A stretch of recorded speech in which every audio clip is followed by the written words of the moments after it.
ഹരേ ഹരേ രാമ രാമ രാമ ഹരേ ഹരേ ഹരേ കൃഷ്ണ കൃഷ്ണ കൃഷ്ണ ഹരേ ഹരേ ഹരേ രാമ രാമ രാമ ഹരേ ഹരേ ഹരേ കൃഷ്ണ കൃഷ്ണ കൃഷ്ണ ഹരേ ഹരേ ഹരേ രാമ രാമ രാമ ഹരേ ഹരേ ഹരേ കൃഷ്ണ കൃഷ്ണ കൃഷ്ണ ഹരേ ഹരേ. രാധേശ്യാം.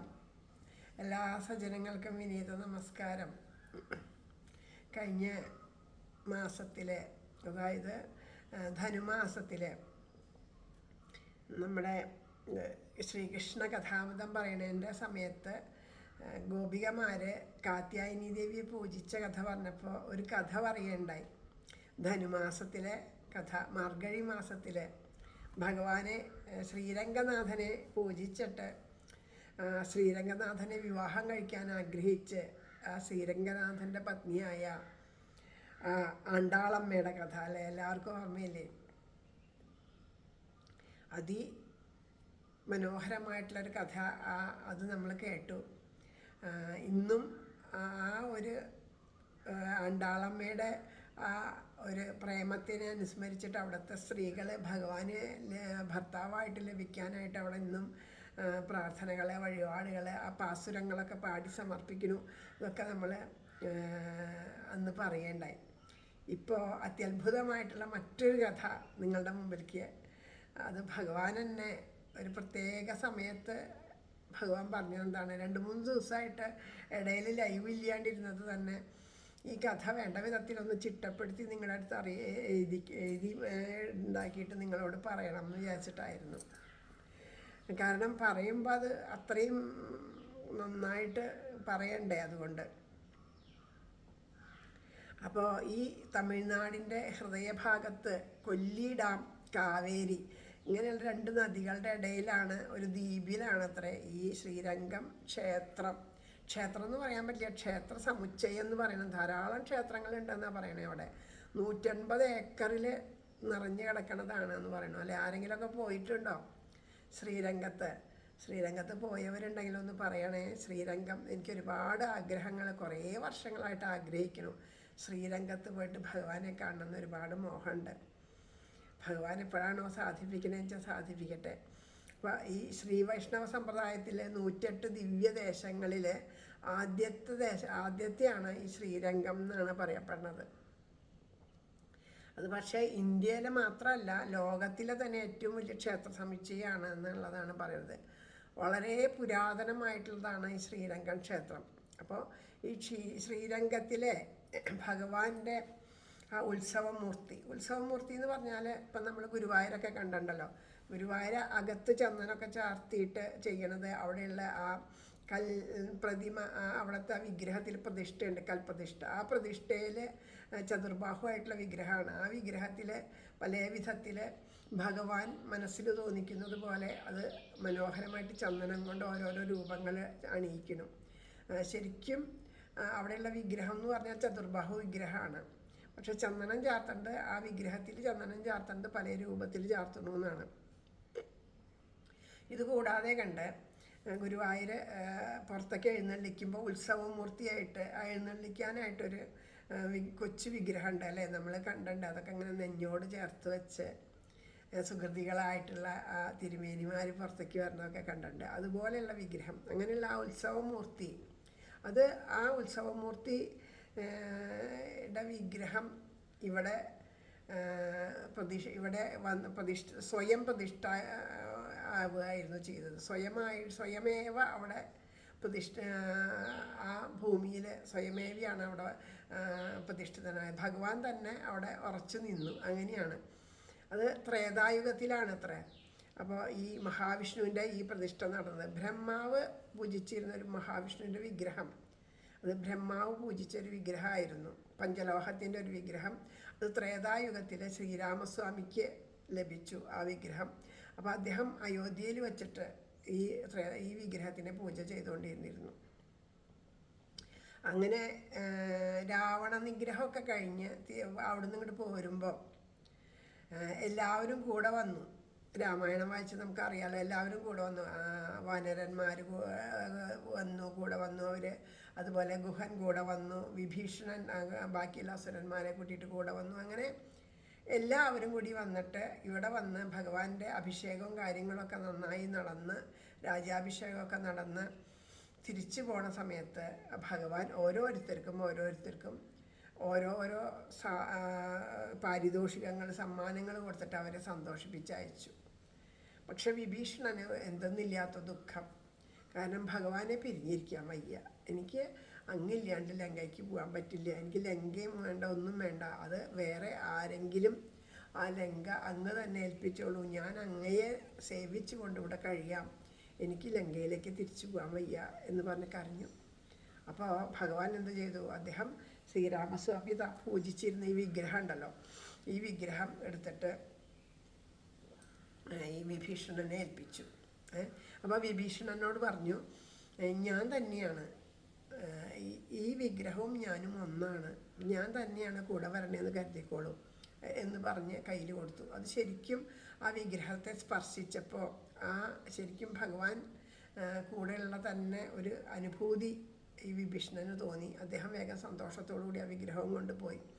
അങ്ങനെ പോണ വഴിക്ക് ഇവിടെ ഈ തമിഴ്നാട്ടിലുള്ള ഈ സ്ഥലത്ത് കാവേരി നദിയുടെ അടുത്ത് എത്തിയപ്പോൾ, ചന്ദ്രപുഷ്കരണി എന്ന് പറഞ്ഞൊരു അവിടെ ഒരു നദീതീരട്ടെ, അവിടെ എത്തിയപ്പോൾ കാവേരിയുടെ അടുത്താണ്. അപ്പോൾ അവിടെ എത്തിയപ്പോൾ ഇദ്ദേഹം ആ വിഗ്രഹം അവിടെ ഏറ്റവും ശുദ്ധമായൊരു സ്ഥാനമാണെന്ന് കണ്ടിട്ട് ആ വിഗ്രഹം അവിടെ വച്ചു.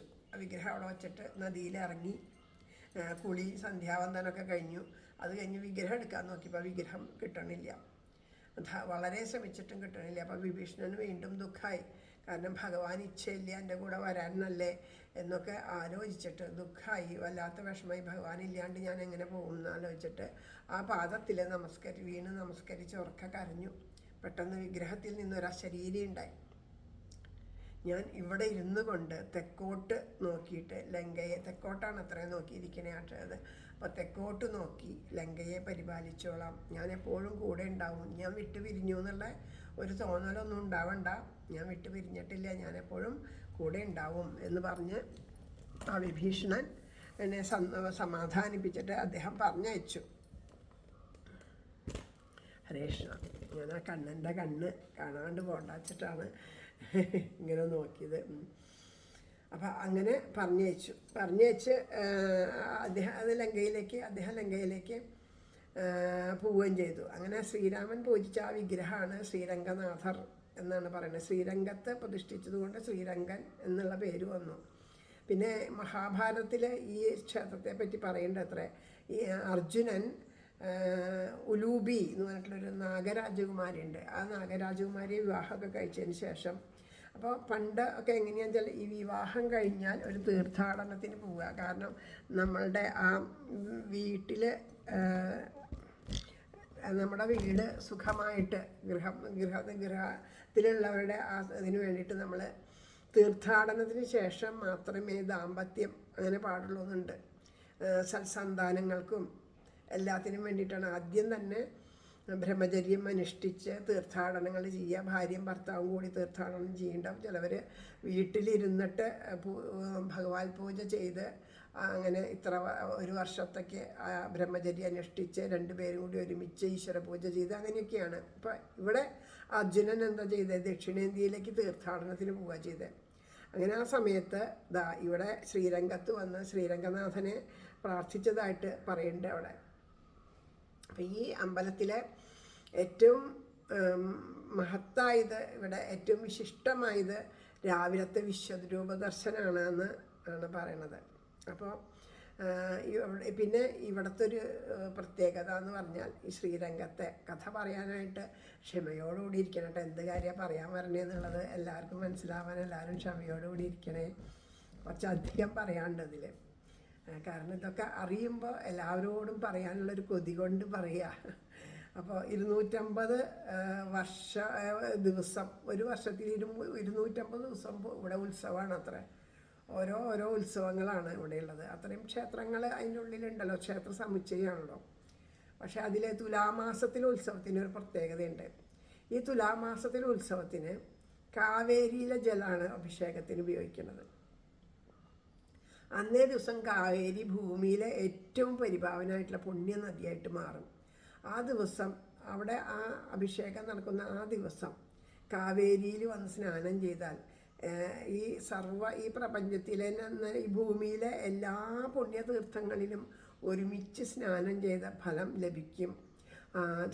നമ്മൾ ചെയ്ത ജന്മജന്മാന്തരങ്ങളായിട്ട് ചെയ്ത ദുഷ്കൃതങ്ങളൊക്കെ തീരും, കർമ്മഭാവങ്ങളൊക്കെ വാസനകളൊക്കെ നശിക്കും എന്നൊക്കെ ധാരാളം അതിന് ഫലം പറയണു. അങ്ങനെ പിന്നെ അതുകൂടാണ്ട് കാവേരിയുടെ പവിത്രമായിട്ടുള്ള സ്നാനഘട്ടിൽ ധാരാളം ബലിതർപ്പണങ്ങളൊക്കെ നടത്താറുണ്ട്. ഇങ്ങനെ വാവൂട്ടുക എന്നൊക്കെ പറയണ്ടല്ലോ, അതുപോലെ അവിടെ ബലിതർപ്പണം ചെയ്ത് കഴിഞ്ഞാൽ പിതൃക്കൾക്ക് മോക്ഷം ലഭിക്കുന്നവനെ അവിടെ വന്ന് ബലിതർപ്പണം ചെയ്താൽ പിന്നെ പിതൃവിന് മോക്ഷം ലഭിച്ചു, പിന്നെ തർപ്പണമൊന്നും എവിടെയും ചെയ്യേണ്ടതില്ല എന്നൊക്കെ പറയും. അങ്ങനെയുള്ള ധാരാളം ഐതിഹ്യങ്ങളുണ്ട്. പിന്നെ ഈ കാവേരിക്ക് എങ്ങനെയാണ് ഇത്രയ്ക്കും വലിയൊരു മഹത്വം ഉണ്ടായത് എന്ന് പറയാൻ അതിൻ്റെ പിന്നിലും ഒരു ഐതിഹ്യം പറയുന്നുണ്ട്. ഭഗവാന് യമുനെ പോലെ തന്നെ പ്രിയപ്പെട്ടവളാണ് അത്ര കാവേരി.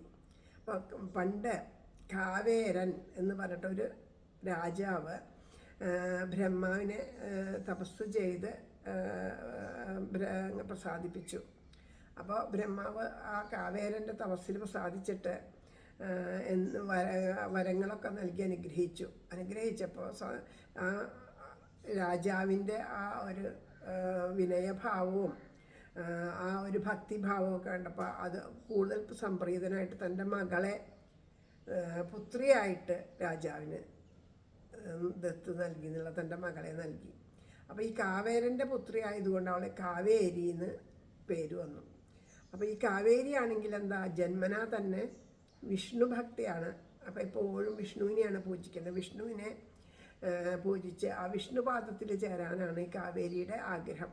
അപ്പോൾ അങ്ങനെ കാവേരി അച്ഛൻ്റെ കൂടെ പോയി. അവിടെ കാലങ്ങൾ കഴിഞ്ഞു, യൗവനയുക്തി ആയപ്പോൾ എന്ത് ചെയ്തു, തൻ്റെ കാവേരി എന്നുള്ള പേരൊക്കെ ഉപേക്ഷിച്ച് ലോപമുദ്ര എന്നുള്ളൊരു പേരൊക്കെ സ്വീകരിച്ചിട്ട് കാട്ടിൽ പോയിട്ട് മഹാവിഷ്ണുവിനെ തപസ് ചെയ്ത് സന്തോഷിപ്പിച്ചു.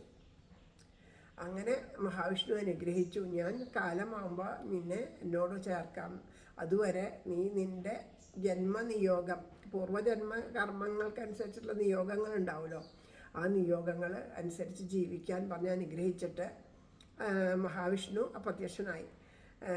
അങ്ങനെ ലോപമുദ്ര, തപസ് ചെയ്തുകൊണ്ടിരിക്കുന്ന ലോപമുദ്രയെ അഗസ്ത്യമുനി കാണാനായിട്ട് ഇടവന്നു. അഗസ്ത്യമുനി അവളെ പത്നിയായിട്ട് സ്വീകരിച്ചു. അപ്പോൾ ഈ സമയം മഹാവിഷ്ണു അഗസ്ത്യമുനിയുടെ മുന്നിൽ പ്രത്യക്ഷപ്പെട്ടിട്ട് പറഞ്ഞു, ലോപമുദ്രയെ ഒരു ജലത്തിൻ്റെ രൂപത്തിലാക്കിയിട്ട് അങ്ങ് കമണ്ഡലയിലെടുത്തിട്ട് ആ പശ്ചിമാദ്രിയിൽ പോയിട്ട് തപസ് ചെയ്യണം എന്ന് പറഞ്ഞു. അങ്ങനെ അദ്ദേഹം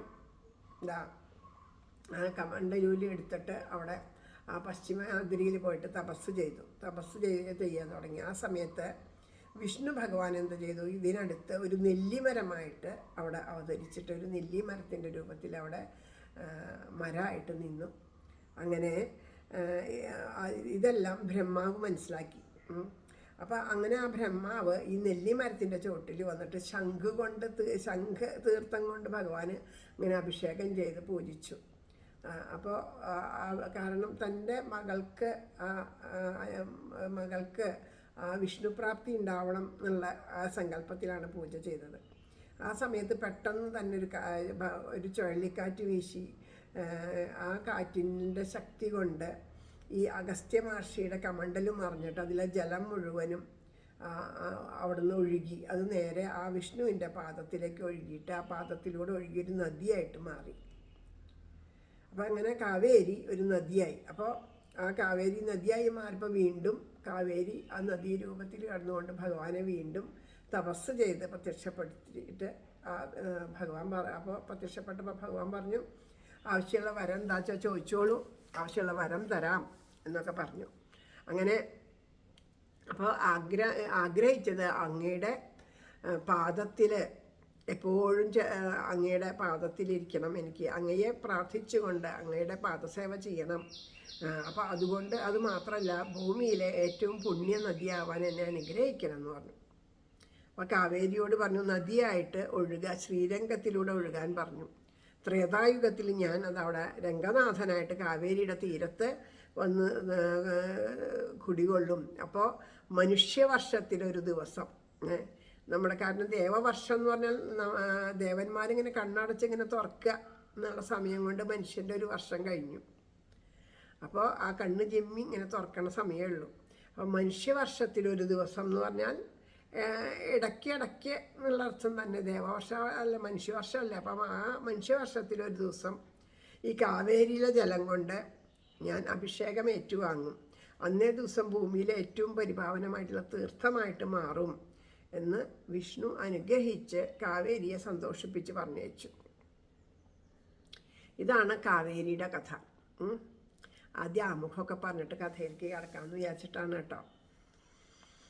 അങ്ങനെ ഒരുപാട് സന്തോഷത്തോട് കൂടിയിട്ടുമാണ് പറയുന്നത്. ഭഗവാന്റെ ആ പരമമായ കാരുണ്യം നിറഞ്ഞ കഥകൾ പറയുമ്പോൾ അത് പറയുമ്പോൾ തന്നെ ഉള്ളിൽ അത്രയും ഒരു കോരിത്തരിപ്പാണ് ശരിക്കും കേൾക്കുമ്പോൾ. പറയാൻ അത് നിങ്ങളോടൊക്കെ ഇങ്ങനെ പറയാൻ ഇങ്ങനെ കൊതിച്ചിരിക്കുക ഞാൻ. അത്രയും കൊതിയോട് കൂടിയിട്ടാണ് പറയണത്.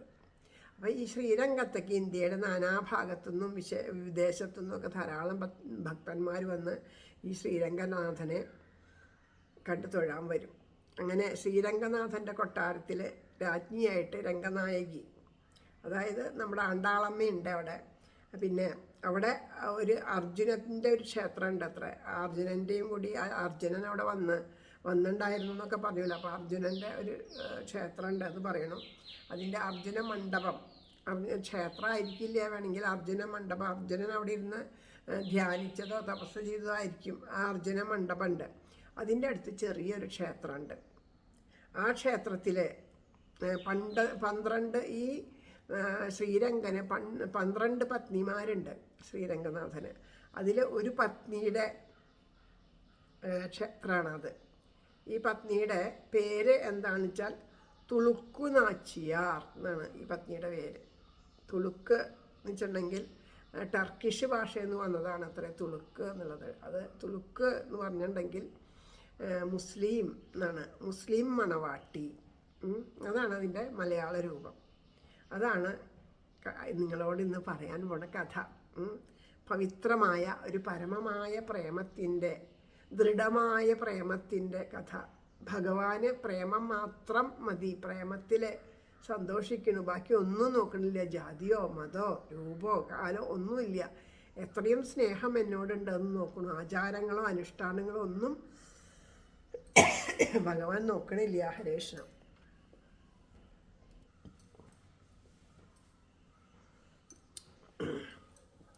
ഭഗവാൻ എപ്പോഴും എന്താ പറയുക, അഹം ഭക്തപരാധീന എന്ന് പറയണം. അപ്പോൾ ആ വാക്കുകൾ പ്രത്യക്ഷത്തിൽ അനുഭവിച്ചിട്ടുള്ള ഒരു മുസ്ലിം പെൺകുട്ടിയാണ് തുളുക്ക് നാച്ചിയാർ. ഈ കഥ നടക്കുന്നത് ഏകദേശം 1300 കാലഘട്ടത്തിലാണ്.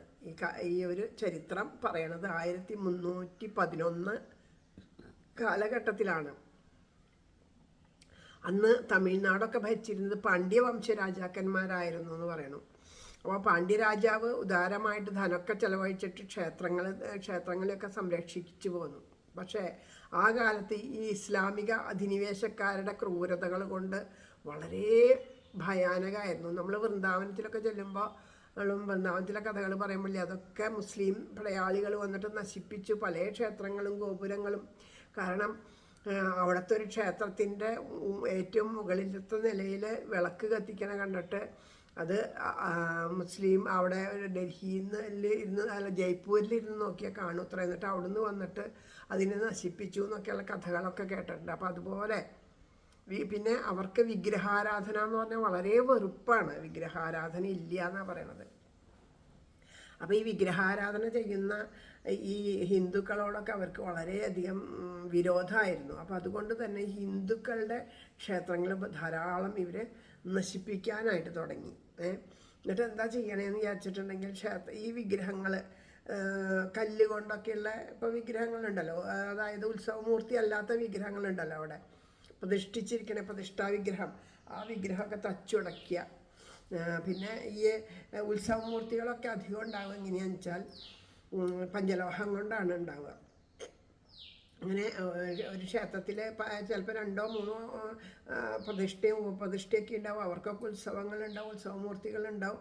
അതുകൂടാതെ കൊണ്ട് പഞ്ചലോകങ്ങളുടെ വിഗ്രഹങ്ങൾ വേറെ ഉണ്ടാവും, അങ്ങനെയുള്ളത്. അപ്പോൾ ഇതൊക്കെ എന്താ ചെയ്യാന്ന് വെച്ചിട്ടുണ്ടെങ്കിൽ ഇവർ ഈ വിഗ്രഹങ്ങളെല്ലാം എടുത്തു കൊണ്ടുവരും.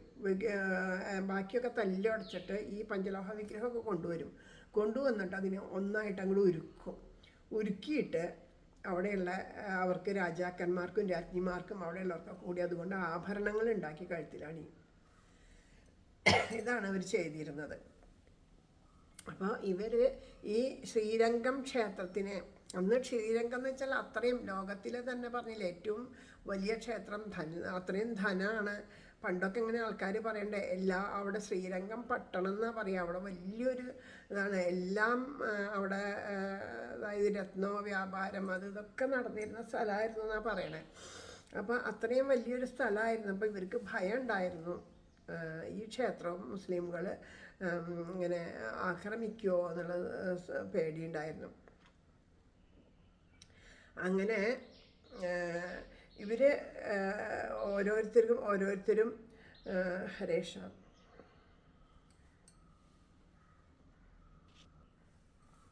അങ്ങനെ ഇവരെന്താ ചെയ്തെന്ന് വെച്ചാൽ ഇങ്ങനെ ആക്രമിക്കുന്ന കാര്യങ്ങളൊക്കെ അവിടെ ഇവിടെ ആക്രമണം നടക്കണോ, വിഗ്രഹങ്ങൾ എടുത്തുകൊണ്ട് പോകണമെന്ന് കാണുമ്പോൾ കുറേ ക്ഷേത്രങ്ങളിലുള്ളവരൊക്കെ എന്ത് ചെയ്തു വെച്ചാൽ ഇവർ വരുന്നതിന് മുമ്പ് തന്നെ ഈ ഉത്സവമൂർത്തികളായിട്ടുള്ള വിഗ്രഹങ്ങളുണ്ടല്ലോ അത് വേറെ ഓരോ സ്ഥലത്തേക്ക് അറിയാതെ കണ്ട് മാറ്റിയിട്ട് ഓരോ സ്ഥലത്ത് സൂക്ഷിക്കാൻ ഏൽപ്പിച്ചു. ചിലതൊക്കെ മണ്ണിനടിയിൽ കുഴിച്ചിട്ടു. അങ്ങനെയൊക്കെ ചെയ്തിട്ട് ഇവർ സംരക്ഷിക്കാൻ നോക്കി. അങ്ങനെ ഇരിക്കുമ്പോഴാണ് നമ്മുടെ ഈ ശ്രീരംഗത്തിനെ പറ്റിയിട്ട് അറിഞ്ഞത്. അപ്പോൾ ഡൽഹി സുൽത്താൻ്റെ സൈന്യത്തിലെ കമാൻഡറിൻ ജനറലായിട്ടുള്ള മാലിക് കഫൂർ അലാവുദ്ദീൻ ഖിൽജി, അദ്ദേഹത്തിൻ്റെ നേതൃത്വത്തിൽ അങ്ങനെ യുദ്ധത്തിനൊക്കെ വരുമ്പോഴാണ് അദ്ദേഹം കാവേരിയുടെ തീരത്തുള്ള ഈ ദ്വീപിൽ ഇങ്ങനെ ഇത്രയും വലിയ ഒരു പ്രൗഢിയിൽ നിൽക്കണ ഈ ശ്രീരംഗ ക്ഷേത്രം ആ സമുച്ചയം കണ്ടപ്പോൾ അദ്ദേഹത്തിന് തന്നെ അത്ഭുതമായി. ഇത്രയും ആ പ്രൗഢിയൊക്കെ കണ്ടിട്ട്, ആ വിശുദ്ധിയും അതിൻ്റെ വലിപ്പമൊക്കെ കണ്ട് അത്ഭുതമായി. അപ്പം അതിൻ്റെ തെരുവുകളൊക്കെ വളരെ വലുത്, ധാരാളം മതിലുകൾ ഇതൊക്കെ ഉണ്ടായിരുന്നു. അതിൻ്റെ ഉള്ളിലേക്കൊക്കെ കടക്കണമെങ്കിൽ നല്ല പ്രയാസമാവും, പല വഴിക്കൂടെയൊക്കെ പോയിട്ട് വേണം കടക്കാനൊക്കെ ആയിട്ടേ. അപ്പം അങ്ങനെയൊക്കെ ചുറ്റിത്തിരിഞ്ഞ് വഴിയൊക്കെ തെറ്റിപ്പോവും പലപ്പോഴും. അങ്ങനെ ഇവർ ഇത് നശിപ്പിക്കാൻ വേണ്ടി അതിൻ്റെ ഉള്ളിൽ കയറി. അപ്പം അങ്ങനെ പല പാതകളിൽ പ്രദക്ഷിണ പാതകളിലൂടെയൊക്കെ ചുറ്റി സഞ്ചരിച്ച് ദിവസങ്ങളായിട്ടാണ് അവർ ആ ശ്രീരംഗനാഥൻ്റെ അവിടേക്ക് എത്തിയത്. അപ്പോൾ വഴിയിലുള്ള നിരപരാധികളായ ആൾക്കാരൊക്കെ വധിച്ചും കൊള്ളയടിച്ചും ഈ കച്ചവടത്തിന് വന്നവരെയും അതിനൊക്കെ കൊള്ളയടിച്ചുകൊണ്ടാണ് ഇവർ വന്നത്. അപ്പോൾ ഈ ശ്രീരംഗനാഥൻ്റെ വലിയ ശയിക്കുന്ന പ്രതിമയാണ്. അതെങ്ങനെയാണെന്ന് വെച്ചാൽ സാധാരണ ദിക്കിലത്തെ പോലെയല്ല, കൊടുങ്കൈ കുത്തിയിട്ട് ശയിക്കുക, ഇങ്ങനെ കൈ കുത്തിയിട്ട് കിടക്കുകയാണ്. അത് ആ കൊടുങ്കൈയും കുത്തി ശയിക്കുന്ന ഭാവത്തിലാണ് അവിടെ. അപ്പോൾ ആ ഒരു പ്രതിമ, വലിയ പ്രതിമയുണ്ട്, അതിനെ നശിപ്പിക്കാതിരിക്കാൻ എന്ത് ചെയ്തു, അത് കല്ലിൻ്റെ ആണെങ്കിലും അത് പീരങ്കിയൊക്കെ വെച്ച് തകർക്കുമെന്ന് അറിയാം. അപ്പോൾ അതിനെ തകർക്കാതിരിക്കാൻ വേണ്ടിയിട്ട് ഇവർ ഇതിൻ്റെ ഉള്ളിൽ കടന്ന് അവിടെ എത്തണേക്കാളും മുമ്പ് ഇത് ഏതു വിധനെയും സംരക്ഷിക്കണം എന്ന് വിചാരിച്ചിട്ട് അവർ 3 ദിവസത്തേക്ക് ആ സൈന്യത്തെ പല വിധത്തിൽ അവിടെ ഇവിടെയൊക്കെ ഓരോ കാരണങ്ങളെ കൊണ്ട് തടഞ്ഞും ഇങ്ങനെ നേരം വൈകിച്ചിട്ട് ഈ ശ്രീകോവിലിന് മുന്നിൽ അതിന് ശേഷം വെറുതെ ഇങ്ങനെ ആ അമ്പലം കാണാണ്ട് ഒരു മതിൽ പോലെ പടുത്തു. അപ്പോൾ ആ മതിലിൻ്റെ അപ്പുറത്ത് അങ്ങനെ ക്ഷേത്രം ഉണ്ടെന്ന് തോന്നില്ല. അപ്പം ഇത് ഇവിടെ ക്ഷേത്രം അവസാനിച്ചു എന്നേ തോന്നുള്ളേ. അങ്ങനെ ആ വിഗ്രഹം, വലിയ വിഗ്രഹം മറച്ചു. ആ രംഗനായകിയുടെ ആ സാക്ഷാൽ മഹാലക്ഷ്മിയുടെ വിഗ്രഹം എന്ത് ചെയ്തു, അവിടെ ഒരു കൂവളുണ്ട്, അതിൻ്റെ ചുവട്ടിൽ കുഴിച്ചിട്ടു. പിന്നെ രംഗനാഥൻ്റെ വിഗ്രഹം സൂക്ഷിക്കാനായിട്ട് കഴിയണേക്കാളും മുമ്പ് പെട്ടെന്ന് അത് സൂക്ഷിക്കാൻ കൊണ്ടുപോകുമ്പോൾ ഈ മുസ്ലിം സൈന്യത്തിൻ്റെ മുന്നിൽ വന്ന് പെട്ടു അവർ. അങ്ങനെ ആ സൈന്യം അതിൻ്റെ ഉള്ളിൽ കടന്നു കയറിയിട്ട് ആ വിഗ്രഹം അവർ മേടിച്ചെടുത്തിട്ട് എല്ലാവരെയും വധിച്ച് ഒക്കെ ആ മോഷണ വിഗ്രഹങ്ങൾ ധാരാളം ഉണ്ട്. അതിൻ്റെ കൂട്ടത്തിൽ ഇതും കൊണ്ടുവന്നിട്ടു. അങ്ങനെ ദക്ഷിണേന്ത്യ മുഴുവനും അവർ നശിപ്പിച്ചു. വിഗ്രഹങ്ങൾ അമ്പലങ്ങളൊക്കെ നശിപ്പിച്ച ശേഷം മാലിക് കഫൂർ എന്ന് പറയുന്ന അദ്ദേഹം ഡൽഹിയിലേക്ക് തിരിച്ചുപോയി. ശ്രീരംഗത്തുള്ളവർ മുഴുവനും ദുഃഖിച്ചു. കാരണം അവരുടെ എല്ലാവരുടെയും പ്രിയപ്പെട്ട ആളാണ് ശ്രീരംഗനാഥൻ. ആ തങ്ങളുടെ ആ പ്രാണനെ കൊണ്ടുപോകണ പോലെയാണ് അവർക്ക് തോന്നിയത്. അപ്പോൾ ഇത്രയും പവിത്രമായ ആ ക്ഷേത്രത്തിൽ നിന്ന് മൂർത്തി അവിടെ നിന്ന് പോയാൽ നമുക്ക് സർവനാശം തന്നെയാണെന്ന് എല്ലാവരും വിചാരിച്ചു. എല്ലാവരും സങ്കടപ്പെട്ടിരുന്നു. പക്ഷെ എല്ലാവരും സങ്കടപ്പെട്ടിരുന്നു വെച്ചാലും ഇതിനിടയിലൊരു സംഭവം ഉണ്ടായി. ഈ ശ്രീരംഗനാഥൻ്റെ മുന്നിൽ എപ്പോഴും നൃത്തം ചെയ്യാറുള്ള ഒരു നർത്തകി ഉണ്ടായിരുന്നു. അത് അവിടെയുള്ള ഒരു പൂജാരിയുടെ മകളാണ്, അങ്ങനെയും പറയുന്നുണ്ട് കേട്ടോ. അപ്പം ആ നർത്തകിക്ക് ഭഗവാന് നൃത്തം ചെയ്ത് സന്തോഷിപ്പിക്കുക, അതാണ് അവൾ ഭഗവാന് ചെയ്യുന്ന സേവ.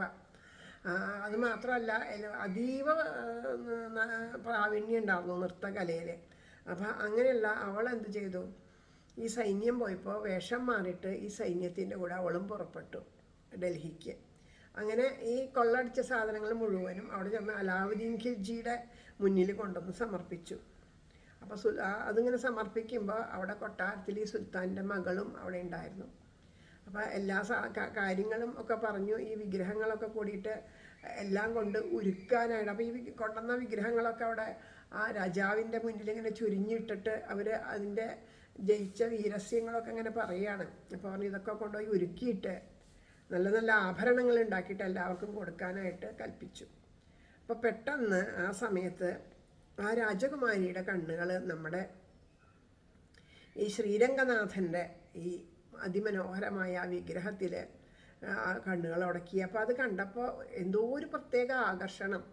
ശരിക്കും ആ വിഗ്രഹം തന്നെ നോക്കി പുഞ്ചിരിക്കണ പോലെ തോന്നി. കണ്ണുകൾ അനങ്ങുന്നുണ്ട്, തന്നെ അടുത്തേക്ക് വിളിക്കുന്നുണ്ട് എന്നൊക്കെ ആ ഒരു തോന്നൽ ആ രാജകുമാരിക്ക് ഉണ്ടായി.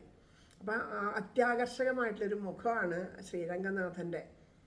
അപ്പോൾ അത് കണ്ടപ്പോൾ രാജകുമാരി പറഞ്ഞു, ബാപ്പ എനിക്ക് ഈ വിഗ്രഹം വേണം, ഇത് ഉരുക്കണ്ട ബാപ്പ എന്ന് പറഞ്ഞു. അപ്പം അത് പറഞ്ഞപ്പോൾ എനിക്കിത് ഒരുപാട് ഇഷ്ടമായി, ഇത് എനിക്ക് തരുമെന്ന് പറഞ്ഞു. അപ്പം മകൾക്ക് കളിക്കാൻ ഒരു കളിപ്പാട്ടം എന്നുള്ള നിലയ്ക്ക് ഈ രാജാവ് ആ വിഗ്രഹത്തെ ആ രാജകുമാരിക്ക് കൊടുത്തു. അങ്ങനെ ശ്രീരംഗനാഥനെ സന്തോഷത്തോടു കൂടിയിട്ട് ആ രാജകുമാരി മുറിയിൽ കൊണ്ടുപോയി ആ വിഗ്രഹത്തിൽ നോക്കും തോറും ആ വിഗ്രഹം തന്നോട് എന്തോ പറയാൻ ഭാവിക്കുന്നത് പോലെ, കണ്ണുകൾ ചലിക്കുന്നത് പോലെ, ചുണ്ടുകൾ ചലിക്കുന്നത് പോലെ ഒരു വല്ലാത്തൊരു പ്രേമഭാവം അവൾക്ക് തോന്നി. ഒരു പ്രണയഭാവമാണ് തോന്നിയത്, ജീവനുള്ളത് പോലെ. അപ്പോൾ ആ പ്രണയഭാവം തോന്നിയപ്പോൾ ഇങ്ങനെ ഒരാൾ എനിക്ക് ഭർത്താവായിട്ട് ലഭിച്ചെങ്കിൽ ഇത് എൻ്റെ ഭർത്താവാണ് എന്നുള്ള ഭാവത്തിൽ അവൾ ആ വിഗ്രഹത്തിനെ കണ്ടു. ഇങ്ങനെ ആ വിഗ്രഹം ആണ് എന്ന് തോന്നുന്നേ ഇല്ല, ഇത് എൻ്റെ ഭർത്താവാണ്. ആ പ്രണയഭാവത്തോടു കൂടിയിട്ട് എന്നോട് പ്രണയചേഷ്ടകളാണ് ഇദ്ദേഹം കാണിക്കണത് എന്നുള്ള ഭാവത്തിൽ എപ്പോഴും ആ വിഗ്രഹം കയ്യിൽ പിടിച്ചുകൊണ്ട് നടന്നു. ആ വിഗ്രഹം എവിടെയും വയ്ക്കില്ലായിരുന്നു. അങ്ങനെ ആ വിഗ്രഹത്തിനെ രാവിലെ ആകുമ്പോൾ എഴുന്നേൽക്കും, എന്നിട്ട് ആ വിഗ്രഹത്തിനെ കുളിപ്പിക്കും. എന്നിട്ട് അവരൊക്കെ ഇങ്ങനെ ധരിക്കണ പോലെ, അതായത് മുസ്ലിമുകളുടെ ആ വേഷവിധാനം ഉണ്ടല്ലോ, ലുങ്കി അങ്ങനെയുള്ള പോലെ വസ്ത്രങ്ങളൊക്കെ ധരിപ്പിച്ചു. പിന്നെ വെണ്ണയും പാലും പഞ്ചസാരയൊക്കെ ചേർത്ത് തയ്യാറാക്കിയ ഒരു പ്രത്യേകതരം റൊട്ടിയുണ്ട്, മധുര റൊട്ടി. അതുപോലെ പാൽക്കട്ടി കൊണ്ട് നമ്മളിന്ന് പറയില്ലേ എന്തെന്നാ പനീര്, അതുകൊണ്ടൊക്കെ ഉണ്ടാക്കിയ വിഭവങ്ങളൊക്കെ നൽകി. പിന്നെ ബദാമും അതൊക്കെ ഇട്ടിട്ട് നല്ലോണം പാലൊക്കെ കുടിക്കാൻ കൊടുത്തു. അങ്ങനെ ശരിക്കും ഒരു പ്രേമത്തോടുകൂടി ശരിക്കും ആ ഒരു ഭാവത്തിൽ തൻ്റെ ഭർത്താവാണ് എന്നുള്ള ഭാവത്തിൽ ആ ശ്രീരംഗനാഥനെ കൂടെ കിടക്കുമ്പോൾ അടുത്ത് കെട്ടിപ്പിടിച്ച് കിടന്നു. അങ്ങനെ ഒരു അമ്പലത്തിലെ ഒരു ഉത്സവമൂർത്തി, ശ്രീരാമസ്വാമി പൂജിച്ച ഉത്സവമൂർത്തി, ആലോചിച്ച് നോക്കുക എന്തൊരു പുണ്യം ചെയ്ത ജന്മമാണ്. എവിടെ ആയാലും ആ ജന്മങ്ങൾ, അതാണ് കർമ്മവാസനയും വരണത്. ആ പ്രേമഭാവം വേറെ ഒന്നും അറിയില്ല. ഇത് ഈശ്വരനാണെന്നൊന്നും വിചാരിച്ചിട്ടല്ല, തൻ്റെ ഭർത്താവാണ് എന്നുള്ള ഭാവത്തിലാണ്. അങ്ങനെ ആ പ്രേമത്തിൻ്റെ തീവ്രതയിൽ ശ്രീരംഗനാഥൻ സന്തുഷ്ടനായിട്ട് രാജകുമാരിയുടെ മുമ്പിൽ പ്രത്യക്ഷപ്പെട്ടു. ഇങ്ങനെ എല്ലാ രാത്രിയിലും ശ്രീരംഗനാഥൻ കുമാരിയുടെ അടുത്തെത്തും. അങ്ങനെ അവർ വിവിധമായിട്ടുള്ള അവതാരങ്ങളെ പറ്റിയിട്ടും അവതാര രൂപങ്ങളെ പറ്റിയിട്ടൊക്കെ രാജകുമാരിക്ക് പറഞ്ഞു കൊടുക്കാൻ തുടങ്ങി. നമുക്കൊക്കെ ഭാഗവതം കഥകൾ കേൾക്കണമെങ്കിൽ എന്ത് വേണം? ഭാഗവതം അറിയണ ഏതെങ്കിലും ഭാഗവത ആചാര്യന്മാരുടെ അടുത്ത് നിന്ന് സപ്താഹം കേൾക്കുക, അല്ലെങ്കിൽ ഏതെങ്കിലും പണ്ഡിതന്മാരുടെ അടുത്ത് നിന്ന് കേൾക്കുക, അല്ലെങ്കിൽ ടി വിയിലിരുന്നത് പോലെ ആരെങ്കിലുമൊക്കെ പറയുമ്പോൾ അത് കേൾക്കുക. അങ്ങനെയൊക്കെ നമുക്ക് നിശ്ചയമുള്ളൂ അല്ലേ ഭഗവാന്റെ കഥ. ഈ പറയണ ആൾ, ഇപ്പം ഞാനിവിടെ ഇരുന്ന് ഈ കഥ പറയേണ്ടത് ഇത് ഇങ്ങനെ തന്നെയാണോ വാസ്തവത്തിൽ നടന്നതെന്ന് എനിക്ക് ഉറപ്പില്ല. കാരണം എന്താണെന്ന് വെച്ചാൽ അവിടെ അത് പറയാൻ ഒരാൾക്കേ പറ്റുള്ളൂ. കഴിഞ്ഞ ദിവസം ഞാനൊരു വീഡിയോ കണ്ടു. വീഡിയോ വെച്ചാൽ ഞങ്ങളുടെ തന്നെ കുടുംബത്തിൽ എൻ്റെ ഒരു വാട്സപ്പ് ഗ്രൂപ്പിൽ വന്നതാണ്. ഒരു കൗതുകം കൊണ്ട് അത് തുറന്നു നോക്കിയതാണ്. അതെനിക്ക് എപ്പോഴും ഒരു അത്ഭുതം തോന്നാറുണ്ട്. ഞാനങ്ങനെ എന്ത് തുറന്നു നോക്കുകയാണെങ്കിലും അതിൽ നിന്ന് ഭഗവാൻ ഒരു അനുഭവം എനിക്ക് തരും. അപ്പോൾ ഇത് എന്താ വെച്ചാൽ ഒരു 5-10 ആളിങ്ങനെ വരിയായിട്ട് ക്യൂ ആയിട്ട് നിൽക്കുക എന്ന് പറയില്ലേ, അതുപോലെ നിരന്ന് നിൽക്കുന്നുണ്ട്. അപ്പോൾ അങ്ങനെ നിൽക്കുമ്പോൾ ഏറ്റവും പിന്നിൽ നിൽക്കുന്ന ആളോട് പറയും, മുന്നിൽ നിൽക്കുന്ന ആളെ ഇങ്ങനെ തൊടുക. നിങ്ങൾ പലരും കണ്ടുണ്ടാവും, ശ്രദ്ധിച്ചിട്ടുണ്ടോ എനിക്കല്ല. അത് തൊടുമ്പോൾ ഈ പിന്നിൽ നിൽക്കുന്ന ആൾക്ക് ആ മാസ്റ്റർ ഒരു ആക്ഷൻ കാണിച്ചു കൊടുക്കും. ഇങ്ങനെ ആ ആക്ഷൻ മുന്നിൽ നിൽക്കുന്ന ആളെ ഇങ്ങനെ കൈകൊണ്ട് തൊടുക. അത് തൊട്ടിട്ട് ഈ ആക്ഷൻ അയാൾക്ക് കാണിച്ചു കൊടുക്കുക. അപ്പോൾ അയാളുടെ മുന്നിൽ നിൽക്കുന്ന ആളെ തൊടും. അപ്പോൾ അവരിങ്ങോട്ട് തിരിഞ്ഞ് നിൽക്കും. അപ്പോൾ ഈ ആക്ഷൻ അയാൾക്ക് കാണിച്ചു കൊടുക്കുക. അങ്ങനെ ഓരോരുത്തരെയും തൊട്ട് അവസാനമുള്ള ആൾക്ക് വരെ ഈ ആക്ഷൻ കാണിച്ചു കൊടുക്കുക. അങ്ങനെയാണ് അത് കണ്ടത്. അപ്പോൾ ആദ്യം ഇതുപോലെ അവർ പറഞ്ഞു അത് നടത്തിക്കണ അയാൾ കാണിച്ച അതേ ആക്ഷൻ തന്നെ ആ സ്ത്രീ ഒരു മുന്നിൽ നിൽക്കുന്ന ആൾക്ക് കാണിച്ചു കൊടുത്തു. അയാൾ അടുത്ത ആളെ തൊട്ട് കാണിച്ചു കൊടുത്തു. അപ്പോൾ അതിൽ ഇത്തിരി ഒരു തെറ്റ് പറ്റി. പിന്നത്തെ ആളെ പറ്റിയപ്പോൾ ഇത്തിരി കൂടി തെറ്റി. പിന്നത്തെ അങ്ങനെ അറ്റത്തെത്തിയപ്പോൾ ഇവിടെ ആദ്യം കാണിച്ച ആ ഭാഗയെ അല്ല അവസാനം കാണിച്ചത്. അതൊക്കെ വളരെ വ്യത്യാസമായിപ്പോയി. അപ്പം എങ്ങനെയാണ് യഥാർത്ഥമായിട്ട് ചെയ്തത് എന്നുള്ളത് ആർക്കേ അറിയുള്ളൂ. ഇങ്ങനെ ചെയ്യണം എന്ന് പറഞ്ഞ ആൾക്ക് മാത്രമേ അറിയുള്ളൂ അല്ലേ. അതുപോലെയാണ് ഈ കഥകൾ. പലരും പറഞ്ഞ് നമുക്ക് ഒന്നിനും യഥാർത്ഥമായിട്ട് അറിയില്ല. പക്ഷേ നമ്മൾ ഇതിനൊക്കെ പിന്നെ എന്തിനാ കേൾക്കണേന്ന് ചോദിച്ചാൽ ഇതിൻ്റെയൊക്കെ ഉള്ളിലെ ഒരു പൊരുൾ എന്താണെന്ന് വെച്ചാൽ ഈശ്വര പ്രേമം ഉണ്ടാവണം, ഭഗവാനെ സ്നേഹിക്കണം, നമ്മുടെ ഉള്ളിൽ ആ സ്നേഹം നിറയണം, നമ്മുടെ ഉള്ളിൽ ആ പ്രേമം നിറയണം, നമ്മുടെ ഉള്ളിൽ ആ ഭഗവാനെ ചേർത്ത് പിടിക്കണം എന്നുള്ളൊരു ഇഷ്ടം ഉണ്ടാവണം. ഭഗവാൻ ഏത് വിധത്തിലായാലും നമ്മളെ സ്വീകരിക്കും, നമ്മളെ ഒരിക്കലും ഭഗവാൻ കൈവിടില്ല എന്നുള്ള ഉറപ്പ് നമ്മുടെ ഉള്ളിലേക്ക് എത്തണം. അതിനു വേണ്ടിയിട്ടാണ്.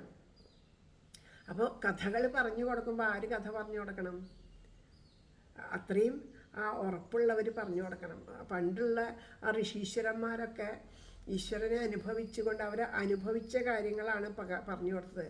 പിന്നുള്ളവരെ ഇവർ പറഞ്ഞ കാര്യങ്ങളാണ് ഈ പറയണത്. ആ പറഞ്ഞ കാര്യങ്ങൾ പറഞ്ഞിട്ടൊക്കെയാണ് ഇതിങ്ങനെ പല തലമുറകളിലൂടെ എത്തണത്. പിന്നെ ഗ്രന്ഥങ്ങളൊക്കെ എഴുതി വെച്ചതൊക്കെ അനുസ്മരിക്കുന്നു. അതിൽ കഴിഞ്ഞ ദിവസം പറഞ്ഞ പോലെ എനിക്ക് ഏതൊരു ഗുണമാണോ, തമോ ഗുണമാണോ, രജോ ഗുണമാണോ, സത്വഗുണമാണോ, അതിനനുസരിച്ചാവും ഞാൻ കഥ പറയാം.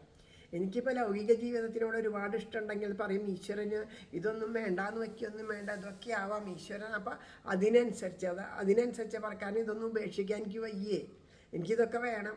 അപ്പം മറ്റുള്ളവരോടും അത് പറയാം, അതൊന്നും ഉപേക്ഷിക്കേണ്ട, അതൊക്കെ കളഞ്ഞിട്ട് ജീവിക്കാൻ പറ്റുമോ, നമ്മളൊക്കെ മനുഷ്യരല്ലേ എന്നുള്ള നിലയ്ക്ക് പറയും. അതേസമയം രജോ ഗുണമുള്ളവരാണെന്ന് വെച്ചാൽ അവരങ്ങനെ ചെയ്താൽ വെട്ടണം, തട്ടണം, അവർ ചെയ്താൽ ഇങ്ങോട്ട് ചെകിടത്തടിച്ചാൽ മറ്റേ അങ്ങോട്ട് അടിക്കണം എന്നുള്ള രീതിയിൽ പറയും. സത്യഗുണമുള്ളവരാണെന്ന് വെച്ചാൽ ആരെങ്കിലും എന്തെങ്കിലും ചെയ്തോട്ടെ, നമ്മൾ ഈശ്വരനെ പൂജിച്ചാൽ മതി അങ്ങനെ. അപ്പോൾ ഓരോരുത്തരുടെയും ഉള്ളിലുള്ള ഗുണങ്ങൾക്കനുസരിച്ചിട്ട് അവർ പറഞ്ഞു തരിക. പക്ഷേ ഋഷീശ്വരന്മാരങ്ങനെയല്ല. അവർ ധ്യാനത്തിലിരുന്ന് അനുഭവിച്ച് അവർ അറിഞ്ഞ കാര്യങ്ങളാണ് അവർ സ്വയം ശ്രീ ശുഖബ്രഹ്മർഷിയൊക്കെ പോലെയുള്ളവരൊക്കെ സ്വയം ബ്രഹ്മമായി മാറിയവനാണ്. അവരാണ് പറഞ്ഞു തരുന്നത്. അപ്പോൾ അതുകൊണ്ട് ഇതിലൊക്കെ വ്യത്യാസമുണ്ടാവും. പക്ഷേ ഇവിടെ ആരാ പറഞ്ഞു കൊടുക്കണേ? ഇവിടെ ഭഗവാൻ തന്നെ ഭഗവാന്റെ അവതാര കഥകൾ ആ രാജകുമാരിക്ക് പറഞ്ഞു കൊടുക്കണേ. എത്ര ഭാഗ്യം ചെയ്ത ജീവനാണ്, എത്രയെത്ര തപസ് ചെയ്തവരുണ്ടാവും, എത്രയെത്ര ഋഷീശ്വരന്മാരുണ്ടാവും. അവർക്കൊന്നും ലഭിക്കാത്തൊരു ഭാഗ്യം. ഒരു മുസ്ലിം സമുദായത്തിൽ ജനിച്ചിട്ട് കേവലം ഒരു പുരുഷനെ പോലെ, സാധാരണ ഒരു മനുഷ്യൻ, ഒരു ഭർത്താവിനെ പോലെ കരുതി ഭഗവാനെ പ്രേമിച്ചപ്പോൾ ഭഗവാൻ തൻ്റെ അവതാരോദ്ദേശങ്ങൾ, കാര്യങ്ങൾ അതൊക്കെ ബോധിപ്പിച്ച് അവളെ ജീവൻ മുക്തയാക്കി തീർത്തു. ആലോചിച്ച് നോക്കൂ, എത്ര ഭാഗ്യം ചെയ്തതാ നോക്കൂ ആ ഒരു രാജകുമാരി. എനിക്കിതിങ്ങനെ അറിയും തോറും എനിക്ക് പറയാൻ പറ്റാത്തൊരു അവസ്ഥയിലാണ്. അവരുടെ ഒരു മഹത്വം ആലോചിച്ചിട്ട്, ആ ജീവൻ്റെ ഒരു മഹത്വം ആലോചിച്ചിട്ട്, നമ്മളെ പഠിപ്പിക്കാൻ വേണ്ടിയിട്ടല്ലേ ആ ജീവൻ. അത് രാധാറാണി തന്നെയല്ലേ അവിടെ വന്നിങ്ങനെ ജനിച്ചത്. രാധാറാണിക്കല്ലാണ്ട് ആർക്കിങ്ങനെ ഭഗവാൻ കഥ പറഞ്ഞു കൊടുക്കും? അപ്പോൾ ആ രാധാറാണി തന്നെയല്ലേ. ആ രാധാറാണി അവിടെ വന്ന് നമ്മളെക്കൊണ്ട് നമുക്ക് മനസ്സിലാക്കാൻ വേണ്ടിയിട്ട് ഒന്നും ഏത് വിധത്തിലായാലും ഈശ്വരൻ സ്വീകരിക്കുന്നു മനസ്സിലാക്കാൻ വേണ്ടിയിട്ട് അത്രയും ഒരു ഭാഗ്യം അല്ലേ. അങ്ങനെ ആ രൂപങ്ങളെ, വിവിധമായിട്ടുള്ള രൂപങ്ങളെ പറ്റി പറയുക, അങ്ങനെ അവതാരങ്ങൾ. അപ്പോൾ ഈ അവതാരങ്ങളെ പറ്റി കേട്ടപ്പോൾ ഈ രാജകുമാരിക്ക് അവതാരങ്ങളൊക്കെ കാണണം എന്ന് ആഗ്രഹമായി. അപ്പോൾ ഭഗവാൻ ഓരോ ദിവസവും ഓരോ രൂപത്തിൽ ദർശനം നൽകി, എല്ലാ രൂപങ്ങളെയും ആ ദർശനം നൽകി. അങ്ങനെ രാജകുമാരി അവസാനം ആ ഭഗവാനെ പതിയായിട്ട് അവിടുന്ന് മനസ്സാ വരിച്ചുകൊണ്ട് സർവവും ആ ശ്രീരംഗനാഥന് സമർപ്പിച്ചുകൊണ്ട് പൂർണ്ണമായിട്ട് ആ വൈരാഗ്യം വന്ന് അവിടെ കഴിയാണ്. പക്ഷേ മകളുടെ ഈ മാറ്റങ്ങളൊന്നും രാജാവ് അറിഞ്ഞിട്ടേയില്ല. സാധാരണ കുട്ടികളെ പോലെ അവളുടെ പ്രിയപ്പെട്ട ഒരു കളിപ്പാട്ടാണ് അതെന്ന് മാത്രമേ വിചാരിച്ചുള്ളൂ. അങ്ങനെ ആ ഉത്സവമൂർത്തിയുടെ കൂടെ ഡൽഹിയിലേക്ക് വന്നൊരു നർത്തകി ഉണ്ടായിരുന്നല്ലോ. ആ നർത്തകിക്ക് മനസ്സിലായത് രാജകുമാരിയുടെ കയ്യിലാണെന്നൊക്കെ മനസ്സിലായി. അവളും നല്ലോണം ഉപാസന ചെയ്ത് ആ ഭഗവാന്റെ അത്രയും പ്രേമത്തെ ഏറ്റുവാങ്ങിയൊരു പെൺകുട്ടിയായിരുന്നു. അവർ വേഗം ശ്രീരംഗത്തേക്ക് തിരിച്ചു വന്നിട്ട് അവിടെ ഉണ്ടായ വിവരങ്ങളൊക്കെ അവിടെയുള്ള വൈഷ്ണവരോട് പറഞ്ഞു.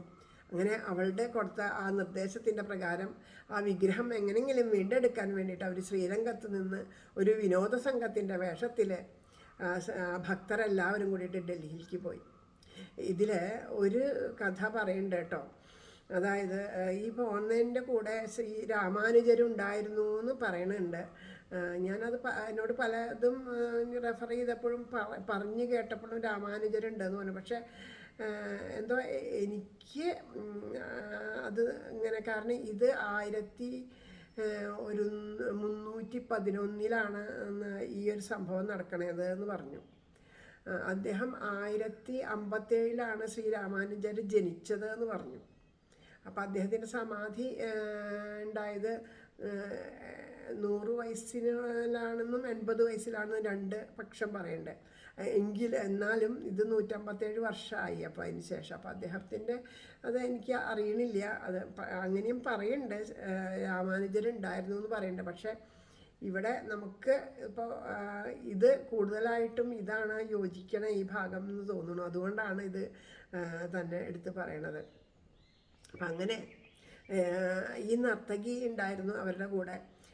അവൾ വേഗം മഹാരാജാവിനെ ചെന്ന് കണ്ടു. മഹാരാജാവിൻ്റെ അടുത്ത് ചെന്ന് നമസ്കരിച്ചിട്ട് പറഞ്ഞു, ഞാനിങ്ങനെ ഒരു നർത്തകിയാണ്, പല സ്ഥലങ്ങളിൽ നൃത്തം ചെയ്ത് എല്ലാവരെയും സന്തോഷിപ്പിക്കുക. അതാണ് എനിക്ക് ഒന്നിനും വേണ്ടിയിട്ടല്ല, മറ്റുള്ളവരെ സന്തോഷിപ്പിക്കാനാണ് ഞാനിത് ചെയ്യണേ. എൻ്റെ കൂടെ കുറച്ച് കലാകാരന്മാർ വേറെ ഉണ്ട്. ഞങ്ങൾക്ക് വേറെ ഒരു പാരിതോഷികവും വേണ്ടിയിട്ടല്ല, ജനങ്ങളെ സന്തോഷിപ്പിക്കാൻ വേണ്ടി നടക്കുന്ന ഒരു സംഘമാണ്.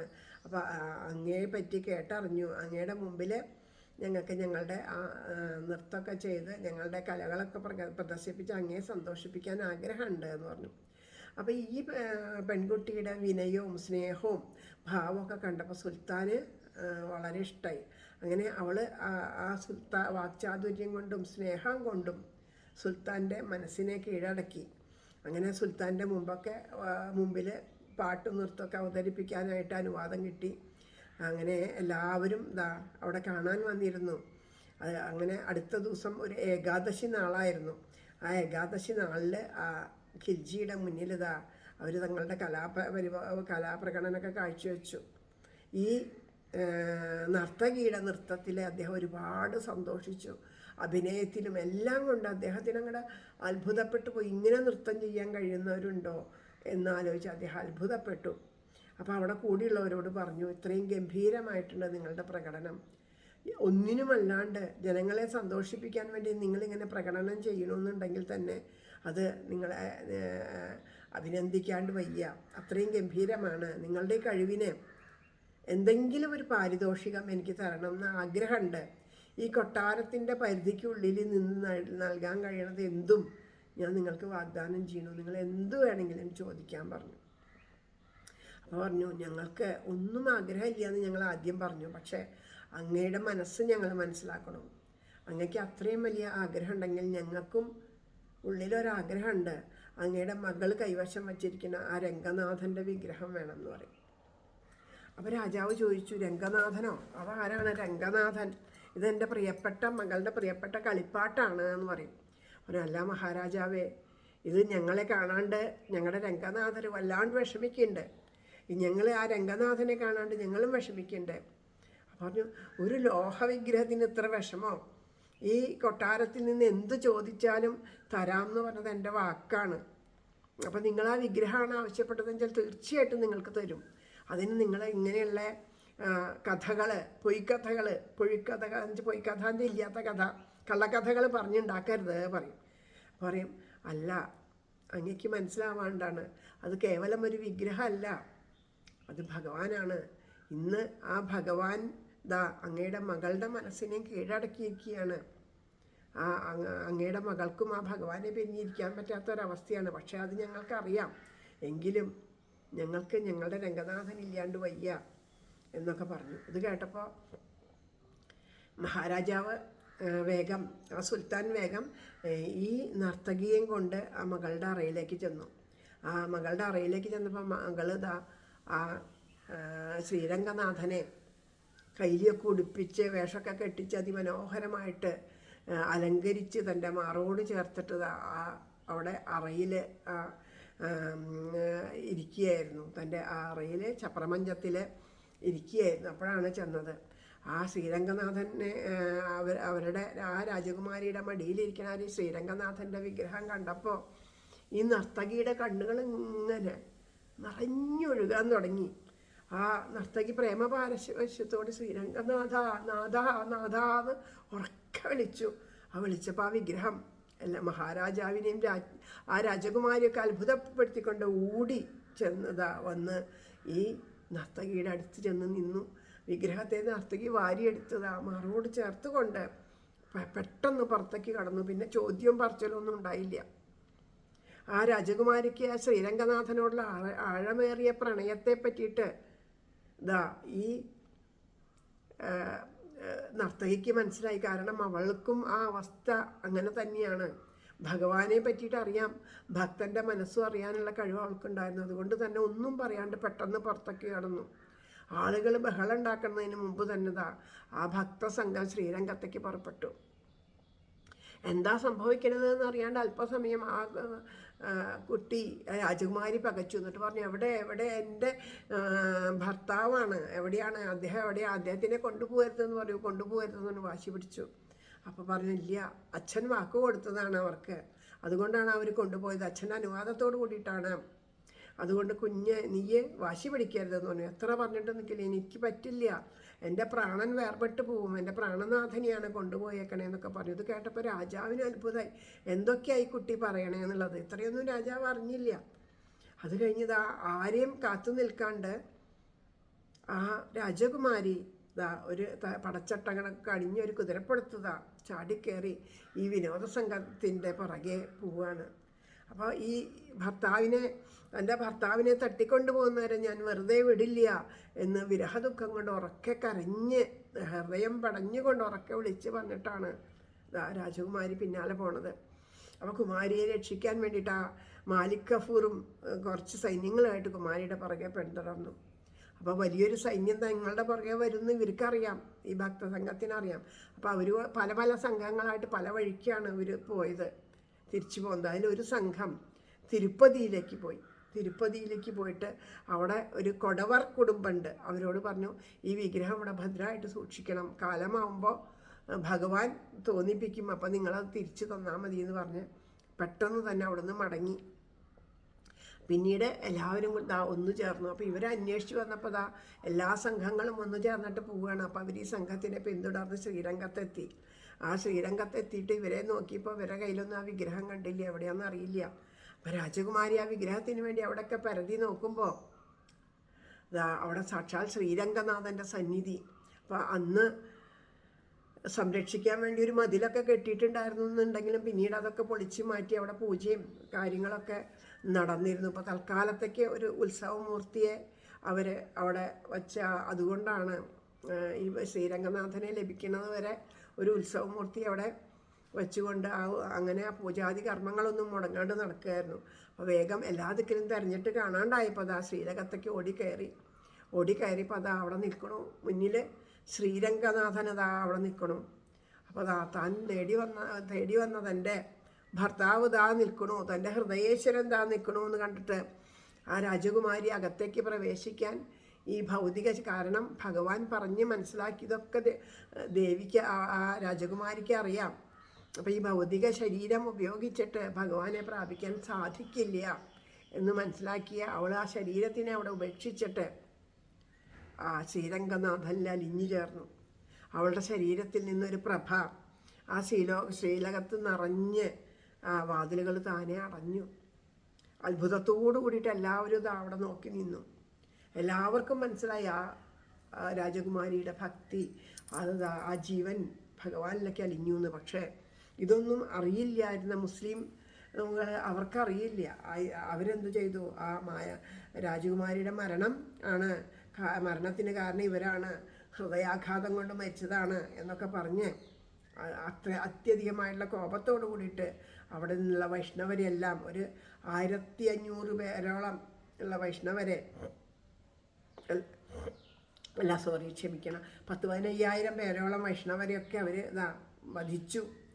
കുറേ പേരെ വധിച്ചു, കുറേ പേരെ അംഗവൈകല്യം വരുത്തി. അവിടെയുള്ള പിന്നെ ആ ശ്രീരംഗം സമുച്ചയത്തിൻ്റെ ഉള്ളിലൊക്കെ കൊള്ളയടിച്ച് അതൊക്കെ പലതും പീരങ്കിയൊക്കെ വെച്ച് നശിപ്പിച്ച് അത്രയും സമ്പത്ത് കൊണ്ട് ലോകത്തിൽ മുഴുവൻ ഒന്നാമതായിരുന്ന ആ ശ്രീരംഗത്തിനെ അവരിതാ അതിൻ്റെ അത്രയും നാമാവശേഷമാക്കുക എന്ന് പറഞ്ഞ പോലെ നാമാവശേഷമാക്കിയിട്ട് പോയി.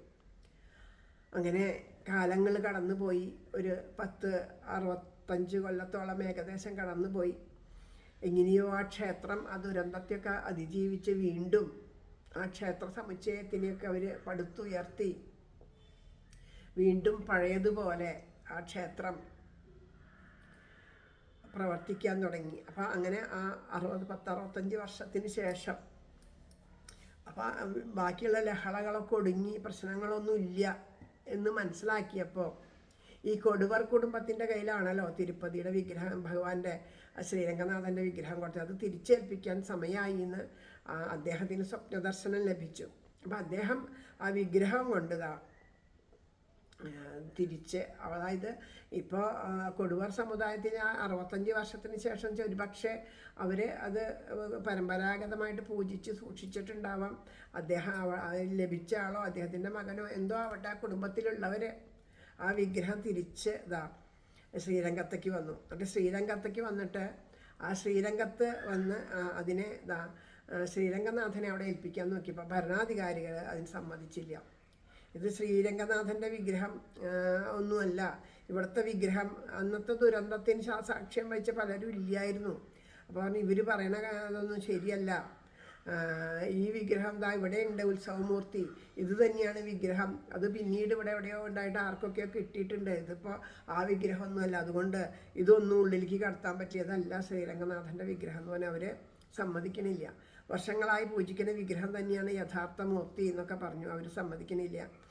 അപ്പോൾ അങ്ങനെ എന്താ ചെയ്യുക? അപ്പോൾ ഈ കുടുംബത്തിന് ഇനി എന്താ ചെയ്യാന്നൊന്നും അറിയില്ല. അവർ ഭഗവാൻ നിയോഗിച്ചിട്ടാണല്ലോ ഇവിടെ കൊണ്ടുവന്ന് എത്തിക്കണം എന്നുള്ള സ്വപ്ന ദർശനം കിട്ടിയിട്ടാണ് ഇവർ വന്നേക്കുന്നത്. അപ്പോൾ ഇതിനൊരു പോംവഴി ഭഗവാൻ തന്നെ കാണും എന്നുള്ള നിലയ്ക്ക് അവരെന്തു ചെയ്തു? ആ ക്ഷേത്രത്തിൻ്റെ മുന്നിൽ തന്നെ ഭഗവാനെ വച്ചുകൊണ്ട് നാമം ജപിച്ചുകൊണ്ട് അവിടെ ഇരുന്നു. അന്ന് രാത്രി സാക്ഷാൽ ശ്രീരംഗനായകി അവിടെ ഒരു പയ്യൻ്റെ ഒരു ചെറിയ ആൺകുട്ടിയുടെ സ്വപ്നത്തിൽ വന്നിട്ട് പറഞ്ഞു, നീ നാളെ രാവിലെ ഈ ക്ഷേത്രാധികാരികളെയും പൂജാരിയെയും കൂട്ടിയിട്ട് ആ പ്രദക്ഷിണ വഴിയിലെ 3ാമത്തെ വളവിൽ നിൽക്കുന്ന ആ വില്യം ഉണ്ടല്ലോ, കൂവളം മരത്തിൻ്റെ ചുവട്ടിൽ കുഴിക്കണം എന്ന് പറഞ്ഞു. അപ്പം അന്ന് ഈ ശ്രീരംഗനായകിയുടെ അതായത് ഈ മഹാലക്ഷ്മിയുടെ വിഗ്രഹം ഇവിടെയാണ് കുഴിച്ചിട്ടത്, രക്ഷപ്പെടുത്താൻ വേണ്ടിയിട്ട് അവർ കൊള്ളയടിക്കാൻ വന്നപ്പോഴേ.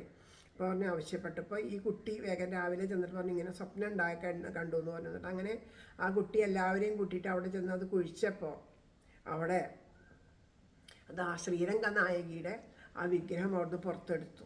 അപ്പോൾ ഈ വന്ന കുടുംബക്കാർ പറഞ്ഞിരുന്നു ഇങ്ങനെ വിഗ്രഹം ഇവിടെ കുഴിച്ചിട്ടിട്ടുണ്ട്, അതാണ് ശ്രീരംഗനായകിയുടെ വിഗ്രഹം. ഇപ്പോൾ 2 വിഗ്രഹങ്ങളുണ്ട്, ശ്രീരംഗനായകിയുടെ വിഗ്രഹമുണ്ട്, ഉത്സവമൂർത്തിയുടെ വിഗ്രഹമുണ്ട്. പക്ഷേ ഇതാണ് യഥാർത്ഥ വിഗ്രഹങ്ങൾ. അപ്പോൾ ഉത്സവമൂർത്തിയുടെ വിഗ്രഹം ഇതാണ്, ശ്രീരംഗനായകിയുടെ വിഗ്രഹം എവിടെയാണെന്ന് അറിയാൻ സാധിക്കുന്നില്ല, എവിടെയാണെന്ന് അറിയില്ല എന്നൊക്കെ പറഞ്ഞു. അപ്പോൾ ഇതൊക്കെയാണ് ഇത്രയും സംഗതി ഇത്രയൊക്കെ ആയപ്പോൾ എന്ത് ചെയ്തു, ഈ വിവരങ്ങളൊക്കെ രാജാവിനോട് പറഞ്ഞു. അപ്പോൾ രാജാവ് വന്നു.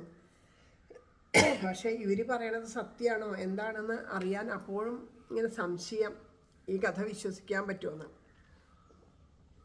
അപ്പോൾ ചോദിച്ചു, അന്ന് ആ മുസ്ലിം രാജാവിൻ്റെ കയ്യിൽ നിന്ന് വിഗ്രഹം വീണ്ടെടുക്കാൻ പോയവരാരെങ്കിലും ഉണ്ടെങ്കിൽ ഒന്ന് അന്വേഷിക്കാനായിട്ട് രാജാവ് ഭടന്മാരെ ഏൽപ്പിച്ചു. അപ്പോൾ അങ്ങനെ അന്വേഷിച്ച് വന്നപ്പോൾ ഒരു വയസ്സായിട്ട് ഒരു കണ്ണ് കാണാത്ത ഒരാൾ, 90 വയസ്സോളം വന്ന ഒരാൾ വന്നിട്ട് പറഞ്ഞു, ഞാനിവിടെ ക്ഷേത്രമൊക്കെ കഴുകി വൃത്തിയാക്കുന്ന ജോലിയായിരുന്നു എനിക്ക് എമ്പെരുമാൾ എന്നുവെച്ചാൽ എൻ്റെ ഭഗവാൻ എന്നുള്ള പറയില്ല, അതാണ് എമ്പെരുമാൾ എന്ന്. അപ്പോൾ എമ്പെരുമാൾ എൻ്റെ ഭഗവാൻ അനുവദിച്ചാൽ ആ പ്രതിമകളിൽ ഏതാണ് യഥാർത്ഥ പ്രതിമ എന്ന് എനിക്ക് പറയാൻ സാധിക്കും. കാരണം എൻ്റെ ബാല്യകാലത്ത് പെരുമാളുടെ ആ അഭിഷേക തീർത്ഥം ധാരാളം ഞാൻ സേവിച്ചിട്ടുണ്ട്. അപ്പോൾ ഇപ്പോൾ ആ പെരുമാളിന് അഭിഷേകം കഴിച്ച തീർത്ഥം എനിക്ക് തന്നാൽ ആ തീർത്ഥത്തിൻ്റെ രുചി നോക്കിയിട്ട് ഞാൻ പറയാം ഏതാണ് യഥാർത്ഥ വിഗ്രഹം എന്ന് പറയണം. അങ്ങനെ ഈ 2 മൂർത്തികളെയും കൊണ്ടുവന്നിട്ട് അവിടെ തിരുമഞ്ജനം തീർത്ഥം, തിരുമഞ്ജനം എന്ന് വെച്ചാൽ അഭിഷേകം ചെയ്യുക, തിരുമഞ്ജനം ചെയ്യാൻ അഭിഷേകം, ആ തിരുമഞ്ജനം ചെയ്തിട്ട് ആ തീർത്ഥം ഈ വയസ്സായ കണ്ണ് കാണാത്ത ആൾക്ക് കൊടുത്തു. അപ്പോൾ അത് കൊടുത്തപ്പോൾ ശരിക്കും തീർത്ഥം കുടിച്ചു കഴിഞ്ഞിട്ട് പറഞ്ഞു, ഇതാ ഈ തീർത്ഥം ഏതൊരു വിഗ്രഹത്തിലാണോ അഭിഷേകം ചെയ്തത് അതാണ് ശരിക്കും നമ്പെരുമാൾ എന്ന് വെച്ചാൽ നമ്മുടെ പെരുമാൾ, നമ്പെരുമാൾ എന്നാണ്. എമ്പെരുമാൾ നമ്പെരുമാൾ എന്നൊക്കെ ഭഗവാനെ പറയാണ്. അപ്പോൾ ഇതാണ് നമ്പെരുമാൾ എന്നിങ്ങനെ ഉറക്കെ വിളിച്ച് പറഞ്ഞു. രംഗനായിയുടെ മണാളൻ ഇതാണ് എന്നൊക്കെ വിളിച്ച് പറഞ്ഞു. അപ്പോൾ അവർ ഇദ്ദേഹത്തിന് കണ്ണ് കാണില്ല, തീർത്ഥം കുടിക്കുക മാത്രമേ ചെയ്തുള്ളൂ. അപ്പം അവർക്ക് മനസ്സിലായി ശ്രീരംഗനാഥൻ്റെ വിഗ്രഹത്തിൽ നിന്ന് തന്നെയാണ് ആ തീർത്ഥം കുടിച്ചിട്ട് പറഞ്ഞത്. അപ്പോൾ എല്ലാവരും ആ പുരാതനമായിട്ടുള്ള ആ പ്രതിമ കിട്ടിയതിൽ എല്ലാവരും ഒരുപാട് സന്തോഷിച്ചു. അങ്ങനെ ആ 10-65 വർഷങ്ങൾക്ക് ശേഷം യഥാർത്ഥമായിട്ട് ഉത്സവം ആഡംബരത്തോടു കൂടിയിട്ട് അങ്ങനെ സ്ഥാപിച്ചു. അപ്പോൾ 60 വർഷമായിട്ട് ആരാധിക്കപ്പെട്ടിരുന്ന ആ ഒരു ഉപാസനാമൂർത്തി ഉണ്ടല്ലോ, അത് ഇപ്പോൾ 60 വർഷമായിട്ട് ഉപാസനാമൂർത്തി ഉണ്ടല്ലോ, ഈ യഥാർത്ഥ അല്ലാത്തത്. അപ്പോൾ അതിനെ ശ്രീരംഗനാഥൻ്റെ കാൽക്കൽ വെച്ച് പൂജിച്ചു. ഇന്നും ഈ 2 ഉത്സവമൂർത്തികളോടെ ഉണ്ട് അത്ര. അങ്ങനെ അപ്പം ശ്രീരംഗനാഥനോടുള്ള ആ രാജകുമാരിയുടെ സ്നേഹത്തിനും അതേ 10-65 വർഷമായി. അപ്പോൾ ഇത് പുതിയ തലമുറയ്ക്ക് അന്ന് അത്രയും വർഷങ്ങൾക്ക് മുമ്പുണ്ടായ കഥകളൊക്കെ ഈ കണ്ണ് കാണാത്ത ഈ മുത്തച്ഛൻ അവിടെ ഉള്ളവർക്കൊക്കെ പറഞ്ഞു കൊടുത്തു, ഇങ്ങനെയൊക്കെ ഉണ്ടായി എന്നൊക്കെ പറഞ്ഞു കൊടുത്തു. എന്നിട്ടാണ് അപ്പോൾ അത് കഴിഞ്ഞ് ഉത്സവമൂർത്തിയൊക്കെ അവിടെ പ്രതിഷ്ഠിച്ചതിന് ശേഷം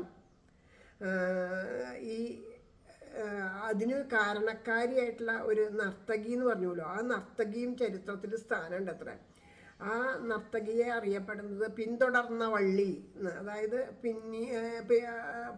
അത് അന്വേഷിച്ച് ചെന്ന സ്ത്രീ എന്നുള്ള അർത്ഥത്തിൽ പിന്തുടർന്ന വള്ളി എന്നുള്ള പേരിൽ അവർക്കും ഒരു സ്ഥാനം നൽകി എന്ന് പറയണം. അങ്ങനെ ഈ ശ്രീരംഗനാഥനെ പ്രതിഷ്ഠിച്ചിട്ട് ഏതാനും ദിവസങ്ങളൊക്കെ കഴിഞ്ഞു.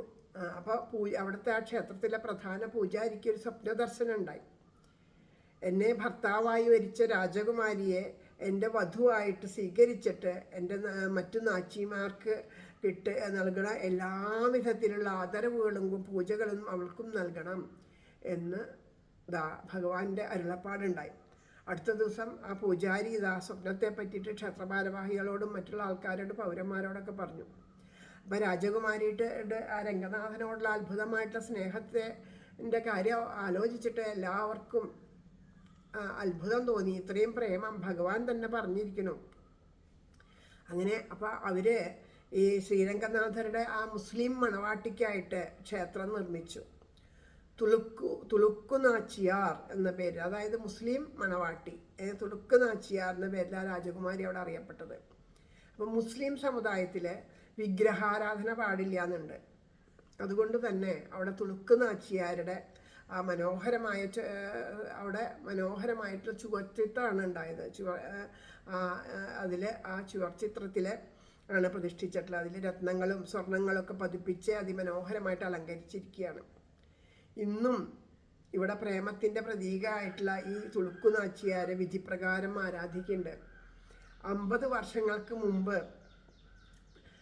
ഈ 50 വർഷങ്ങൾക്ക് മുമ്പ് വരെ മുസ്ലിം സമുദായത്തിൽപ്പെട്ടവർ ശ്രീരംഗനാഥൻ്റെ എഴുന്നള്ളിപ്പ് സമയത്ത് അവിടെ ചെന്ന് കണ്ടു വണങ്ങി കാണിക്കയൊക്കെ സമർപ്പിച്ച് ഇതിലൊക്കെ പങ്കെടുത്തിരുന്നു എന്നും കഥകൾ ചരിത്രത്തിൽ പറയുന്നുണ്ട്. അപ്പോൾ വർഷത്തിലൊരിക്കൽ ഭഗവാനോടൊക്കെ തിരുവരങ്ങൻ എന്നാണ് പറയുക. അപ്പോൾ ഭഗവാൻ ആ തിരുവരങ്ങനൊക്കെ ഒപ്പം ഈ തുളുക്കുനാച്ചിയാരുടെ ഉത്സവം നടത്തുക, കല്യാണ ഉത്സവം. അപ്പോൾ ബാക്കിയുള്ളതുണ്ടല്ലോ, ലക്ഷ്മി കല്യാണം, ഗോവിന്ദ വിവാഹം എന്നൊക്കെ പറഞ്ഞപ്പോൾ ഇവിടെ തിരുപ്പതിയിലൊക്കെ ഉണ്ടല്ലോ പാർവതിയുടെ പത്മാവതി കല്യാണമൊക്കെ നടത്തുന്നുണ്ടല്ലോ. അതുപോലെ ഈ തുളുക്കുനാച്ചിയാരുടെ കല്യാണോത്സവം ഈ ക്ഷേത്രത്തിലുണ്ട്. അപ്പോൾ ഈ തുളുക്കുനാച്ചിയാരുടെ അരങ്ങൻ്റെ പ്രാതൽ എന്ന് പറഞ്ഞിട്ട് ആ ഒരു നൈവേദ്യമുണ്ട്. അതിനും പ്രത്യേകതയുണ്ട്. മധുരമുള്ള അന്ന് കൊടുത്തിരുന്ന മധുരമുള്ള റൊട്ടി, പഞ്ചസാരയും വെണ്ണയൊക്കെ ചേർത്ത് ഉണ്ടാക്കിയ മധുരമുള്ള റൊട്ടിയും എന്താ പറയുക പനീര് അല്ലേ, പാൽക്കട്ടി കൊണ്ടുണ്ടാക്കിയ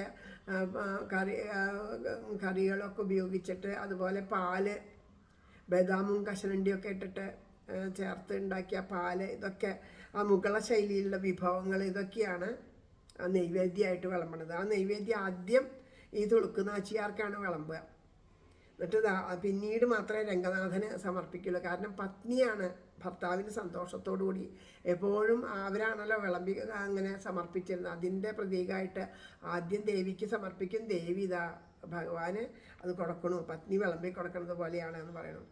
പിന്നെ മറ്റൊരു പ്രത്യേകത എന്ന് വെച്ചാൽ ഈ ഭക്ഷണശേഷം ശ്രീരംഗനാഥന് താമ്പൂലം സമർപ്പിക്കും. ഈ താമ്പൂലം എന്ന് പറഞ്ഞാൽ നമ്മളൊക്കെ ക്ഷേത്രങ്ങളിലും താമ്പൂലമൊക്കെ സമർപ്പണം ഉണ്ട് കേട്ടോ. ഈ താമ്പൂല സമർപ്പണം എന്ന് വെച്ചാൽ ചിലതൊക്കെ പ്രതീകമായിട്ട് ഒരു തുള്ളി വെള്ളം ഒരു ഇതിലെടുത്തിട്ട് താമ്പൂലം സമർപ്പയാമി, പുഷ്പം സമർപ്പയാമി അങ്ങനെ പറയുള്ളൂ പ്രസന്ന പൂജയ്ക്ക്. ചിലതൊക്കെ അത് വിദ്യാമണ്ണം സമർപ്പിക്കുന്നുണ്ട്. അപ്പോൾ ഈ താമ്പൂലത്തിൽ എങ്ങനെയാണെന്ന് വെച്ചാൽ തേന്, കൽക്കണ്ടം, പിന്നെ കുരുമുളക്, അതുപോലെ ഏലക്കായ, അങ്ങനെയുള്ള സുഗന്ധ സാധനങ്ങൾ അതൊക്കെ കൂട്ടിയിട്ട് ഈ വെറ്റിലയിൽ ചാലിച്ചിട്ട് അത് കൊടുക്കുക. അത് വായയ്ക്ക് ദുർഗന്ധം ഇല്ലാണ്ടിരിക്കാനും ഉള്ളിൽ ചെന്നാൽ ദഹനത്തിനെ ശരിയാക്കാനും വേണ്ടിയിട്ടാണ് ഈ താമ്പൂല ചർവണത്തിൻ്റെ പ്രത്യേകത. അതേസമയം ഈ മുസ്ലിംസ് അങ്ങനെയല്ല. മുസ്ലിംസ് അതിൽ ചുണ്ണാമ്പ് ചേർക്കും. ചുണ്ണാമ്പ് ഇപ്പോൾ നമ്മളൊക്കെ ചുണ്ണാമ്പ് ചേർത്തിട്ടാണ് മുറുക്കുക. ശരിക്കും ചുണ്ണാമ്പ് ഇല്ലാത്രയും നമ്മളെ വിധിയില്ല എന്നാണ് പറയണത്. മുസ്ലിമുകളുടെയാണ് ഈ ചുണ്ണാമ്പ്. അവർ ഈ ചുണ്ണാമ്പ് ചേർത്തിട്ടാണ് അടയ്ക്ക, പാക്കൊക്കെ ഉപയോഗിച്ചിട്ടാണ് അവർ മുറുക്കുക. അപ്പോൾ അതേ സമ്പ്രദായത്തിലാണ് ഇവിടെ മുസ്ലിമുകൾ ചെയ്യണ പോലെ വെറ്റിലയിൽ ചുണ്ണാമ്പൊക്കെ പുരട്ടിയിട്ടാണ് ഇവിടെ താമ്പൂലം സമർപ്പിക്കണേന്ന് പറഞ്ഞു. അതുപോലെ ഭഗവാന്റെ തിരുമഞ്ജനം കഴിഞ്ഞിട്ട്, തിരുമഞ്ജനം വെച്ചാൽ പറഞ്ഞല്ലോ അഭിഷേകം കഴിഞ്ഞിട്ട് ഭഗവാന് വെളുത്ത ധോത്തിയാണ് അവിടെ ശരിക്കും ശ്രീരംഗത്ത് ഭഗവാന് ധോത്തി അണിയിക്കുക ചെയ്യുക. പക്ഷേ ഈ സമയത്തൊക്കെ ലുങ്കിയാണ്, കൈലി എന്ന് പറയില്ലേ നമ്മൾ, കള്ളിമുണ്ട്, അതാണ് ധരിപ്പിക്കുന്നത് അപ്പോൾ അങ്ങനെ അത് ഇസ്ലാമിക സംസ്കാര പ്രകാരം അങ്ങനെയാണ് ചെയ്യണത്. അപ്പോൾ ഒരു മുസ്ലിംസിൻ്റെ ഒരു വിവാഹ ചടങ്ങുകൾ എങ്ങനെയൊക്കെയാണോ അതുപോലെ തന്നെയാണ് ഇവിടുത്തെ ചടങ്ങുകൾ. എല്ലാ കാര്യങ്ങളും അതുപോലെ തന്നെ ഇവിടെ നടത്തണം. ആലോചിച്ച് നോക്കൂ, എത്ര അത്യത്ഭുതമാണ് അല്ലേ ആ ഇസ്ലാമിക സംസ്കാരം ഇത്രയും ബഹുമാനത്തോടു കൂടി കൊണ്ടാടുകയാണ്. കാരണം അവരുടെ സംസ്കാരത്തിൽ അവരേറ്റവും വെറുത്തിരുന്നത് വിഗ്രഹ പൂജയാണ്. അപ്പോൾ ആ വിഗ്രഹം വച്ചിട്ടില്ല, അവിടുത്തെ നാച്ചിയാരുടെ വിഗ്രഹമല്ല തുളുക്ക് നാച്ചിയാരുടെ, ചുമർചിത്രങ്ങളാണ്. അപ്പോൾ ആ ചുമർചിത്രം വച്ചിട്ട് ചുമർചിത്രമാണ് ഉള്ളത്. അപ്പോൾ നോക്കുക, ആ സംസ്കാരത്തെ നമ്മൾ എത്രയ്ക്കധികം ബഹുമാനിച്ചിരുന്നു അല്ലേ. ഇസ്ലാമിക സംസ്കാരം അതിൻ്റെ ബഹുമാനത്തോടെ കൊണ്ടാടുന്നതിൻ്റെ അടയാളാണ് ഈ തുളുക്ക് നാച്ചിയാരുടെ കഥ. ഇതൊന്നും മനസ്സിലാക്കാണ്ട് മതപരമായിട്ടുള്ള പല തർക്കങ്ങളും യുദ്ധങ്ങളും മൂലം പരസ്പരം നമ്മൾ പോരാടി നശിക്കുക. എല്ലാവരും മതേതര സഹിഷ്ണുതയ്ക്ക് വളരെയധികം പ്രചോദനം നൽകണം. ഇത്തരം പുരാതന ആചാരങ്ങളെല്ലാം കൈവിട്ടിട്ട് തമ്മിലടിക്കണം. മുസ്ലിം അധിനിവേശക്കാർ ഭൗതിക സമ്പത്ത് നഷ്ടപ്പെടുത്തി, പക്ഷേ ആത്മീയ സമ്പത്ത് ഒരിക്കലും നശിക്കാത്തതാണ്. അതെന്തുകൊണ്ടാണ് നശിക്കാത്തത്? നമ്മളെ ഇല്ലാതാക്കാൻ ശ്രമിച്ചവരുടെ പോലും ആത്മീയ ആചാരങ്ങളെ പരിപാവനമായിട്ട് കണ്ട് ബഹുമാനിക്കുന്ന സനാതനധർമ്മ സംസ്കാരമുള്ളവർ അന്നുണ്ടായിരുന്നു. അതുകൊണ്ടാണ് അത് നശിക്കാതിരുന്നത്. അവരുടെ പാത പിന്തുടർന്നിട്ട് ഞങ്ങളൊക്കെ അവരുടെ പാത പിന്തുടരുന്നവരാണ് എന്ന് ഉച്ചത്തിൽ ഘോഷിച്ചുകൊണ്ട് ധർമ്മത്തിൻ്റെ മൂല്യം നശിപ്പിക്കുന്ന രീതിയിൽ മ്ലേച്ഛരായിട്ട് പെരുമാറിക്കൊണ്ട് പറയണു, ഞങ്ങൾ സനാതനധർമ്മം പരിപാലിക്കുന്നതിന് വേണ്ടി പ്രവർത്തിക്കുന്നവരാണെന്ന്. അചഞ്ചലമായ സ്നേഹത്തിൻ്റെ സാക്ഷിപത്രമാണ് തുളുക്ക് നാച്ചിയാർ. കുലമോ ജാതിയോ ആചാരമോ അല്ല ഭഗവാനിൽ ചേരാനുള്ള യോഗ്യത, നിഷ്കളങ്കമായിട്ടുള്ള ആ പ്രേമം മാത്രമാണ് എന്നതിൻ്റെ സാക്ഷിപത്രമാണ് തുളുക്ക് നാച്ചിയാർ. മതങ്ങളും ജാതിയൊന്നുമല്ല, മനുഷ്യനാണ്, ആ മനുഷ്യൻ്റെ ഹൃദയമാണ്, നമ്മുടെ ചിന്താഗതിയാണെന്നുള്ള ഇത്തരം കഥകൾക്കൊന്നും പ്രാധാന്യം നൽകില്ല. ഇതൊന്നും പുറത്തേക്ക് അറിയേയില്ല ആരും. എന്നിട്ട് ആചാരങ്ങളൊക്കെ കൈവിട്ടിട്ട് തമ്മിലടിക്കാൻ വേണ്ടിയിട്ട് ഇതൊന്നുമില്ല. പകയും വിദ്വേഷവും കൊണ്ട് നടക്കുന്നതല്ല സനാതനധർമ്മം. നമ്മളിപ്പോൾ ചെയ്യണ സനാതനധർമ്മത്തിൻ്റെ മൂല്യം നശിപ്പിക്കുന്ന രീതിയിലാണ് നമ്മളിപ്പോൾ പകയും വൈരാഗ്യവും ചെയ്ത് മ്ലേച്ഛരായിട്ട് പെരുമാറിക്കൊണ്ട് പറയണു, ഞങ്ങൾ സനാതനധർമ്മം പരിപാലിക്കുന്നതിന് വേണ്ടിയിട്ടാണ് ഉച്ചസ്ഥരം ഘോഷിക്കുന്നതും തമ്മിത്തല്ല് കൂടുന്നതും വഴക്കിടണതും അല്ലേ. ഈ തമ്മിത്തല്ല് കൂടാനൊരു വഴിയായിട്ട് ഈ ധർമ്മത്തിനെയൊക്കെ നമ്മൾ കൊണ്ടുപോകുക. എല്ലാത്തിനും സാക്ഷിയായിട്ട് നമ്മുടെ മുമ്പിൽ ആരൊക്കെയുണ്ട്? തുളുക്ക് നാച്ചിയാരുണ്ട്, കബീർദാസ് ഉണ്ട്, രസ്ഖാൻ അല്ലേ. കഴിഞ്ഞ ദിവസം ഒരു കഥ പറഞ്ഞിരുന്നില്ലേ, രസ്ഖാൻ്റെ ഒരു ചെരുപ്പിടാൻ മോഹിച്ചിട്ട് അന്വേഷിച്ചു അങ്ങനെയുള്ള അത് ഭഗവാനാണെന്ന് പറഞ്ഞിട്ടല്ല അവർ ചെയ്തത്. കബീർദാസ് പിന്നെ ഈശ്വരനാന്ന് അറിഞ്ഞിട്ട് പൂജിച്ചു. മറ്റത് അതുപോലും ഇല്ല. എന്നിട്ട് പോലും അവർക്ക് ഉണ്ടായിരുന്നു. ഇവരൊന്നും അവരൊക്കെ ഭഗവാനെ പ്രാപിച്ചു. എന്നിട്ട് നമ്മൾ ഇതൊക്കെ പറഞ്ഞ് പരസ്പരം ചെടി വാരി എറിഞ്ഞ് ആ മനുഷ്യജന്മം പാഴാക്കി കളയുക അല്ലേ. എന്നിട്ട് എന്താ ഉണ്ടാവണേ? ചത്തുപോകുന്നു പാവം ശിവ ശിവ, അത്രയേ ഉള്ളൂ. അല്ല, അതിലപ്പുറമൊന്നുമില്ല. വാക്കുകൊണ്ട് പറയാനുള്ളതല്ല സനാതനധർമ്മം. അത് നമ്മൾ പ്രവർത്തിച്ച് കാണിക്കാനുള്ളതാണ്. ഒന്നിനോടും ശത്രുതയില്ലാണ്ട് എല്ലാത്തിനെയും ഒരുപോലെ സ്വീകരിച്ച് നമ്മളെ ഉപദ്രവിക്കുന്നവരെ പോലും നമ്മൾ അവരെപ്പോലും ബഹുമാനിച്ച് അവരെപ്പോലും സ്നേഹിച്ച് നിൽക്കുക എന്നുള്ളതാണ് സനാതനധർമ്മം. ഇതൊക്കെ മനസ്സിലാക്കാൻ വേണ്ടിയിട്ട് ഇത്തരം കഥകളൊക്കെ ധാരാളം ഉണ്ടെങ്കിലും എത്ര സ്ഥലത്ത് ഈ കഥ പറഞ്ഞ് കേട്ടിട്ടുണ്ട്, എത്ര ആൾക്കാർ ഈ കഥ പറയുന്നുണ്ട്. ഈ തമ്മിത്തല്ല് കൂടുന്നവരാരെങ്കിലും ഒരാൾ ഇത്തരം കഥകൾ കേൾക്കുന്നുണ്ടോ? പരസ്പരം അടിച്ച് പിരിയണവർ പലരും ഈ കഥകൾ കേൾക്കുന്നുണ്ടോ? ഈ കഥകളെ പറ്റിയിട്ട് അവർക്ക് ഇതൊന്നുമില്ല. ഇതിനൊക്കെ അതിലംഘിച്ച് ഇതൊക്കെ മനുഷ്യൻ്റെ കെട്ടുകഥകളാണ്. ആയിക്കോട്ടെ, കെട്ടുകഥകളായിക്കോട്ടെ, ഇങ്ങനൊരു സംഭവം ഉണ്ടായിട്ടില്ല. എന്നാലും ഇതെന്താ പറഞ്ഞു തരുന്ന സന്ദേശം? നമുക്ക് അറിയാത്തതെല്ലാം കെട്ടുകഥകളാണ്.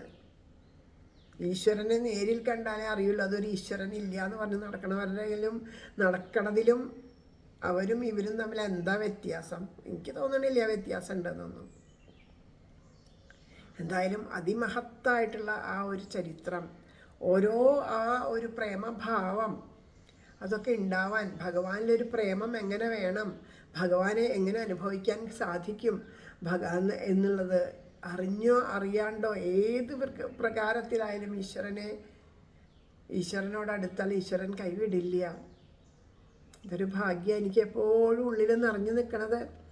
ഓരോ രാത്രികളിലും ഭഗവാൻ തന്നെ വന്ന് ഭഗവാന്റെ അവതാരത്തിൻ്റെ കഥകൾ പറഞ്ഞ് ഭഗവാന്റെ ഓരോ അവതാരങ്ങളെ പ്രത്യക്ഷത്തിൽ കാണിച്ചു കൊടുത്ത് എന്തൊരു ഭാഗ്യമാണ്. നമ്മളിതാ അത് പഠിച്ച് അറിഞ്ഞ് അല്ലെ. ഇപ്പോൾ പറയുന്നുണ്ട് മേൽപ്പത്തൂർ ഭട്ടേരിപ്പാട് അഗ്രേ പശ്യാമി, ഭഗവാനെ ഗുരുവായൂരപ്പനെ കണ്ടു എന്ന് പറയുന്നുണ്ട്. പാണ്ഡിത്യം കൊണ്ട് അറിഞ്ഞ് മനസ്സിലാക്കി ഭഗവാനാണെന്ന് അറിഞ്ഞു കാണുന്നു. ഇത് നോക്കൂ, ഒന്നും ചെയ്തില്ല.